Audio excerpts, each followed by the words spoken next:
I'm going to be showing you how to take the back cover off of the Sony PCG-2J3L all-in-one computer.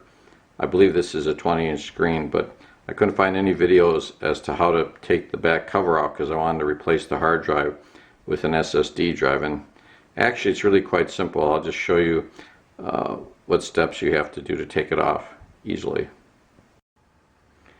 First of all, you have to take 14 screws off of the back. They have little rubber covers over them, which I removed with an X-Acto knife, and they have a self-adhesive on them. I've already taken this apart and put it back together, so I've already replaced the stick-on labels back on it. The stand stays on. You don't have to remove the cover on the right hand side because that's only to replace the memory.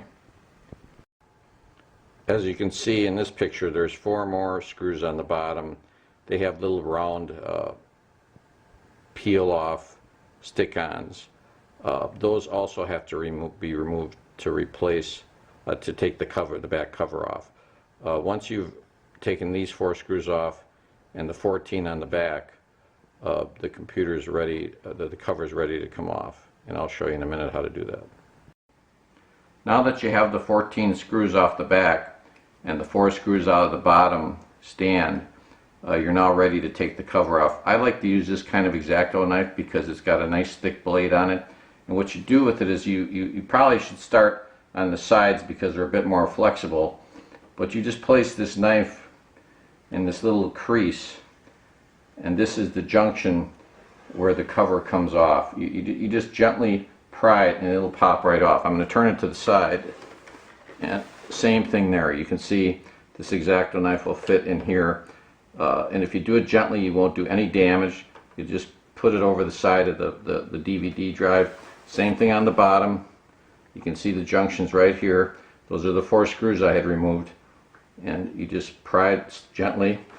You go to the final corner here. This is probably the easiest place to start because there's a big gap here for the peripherals attachments.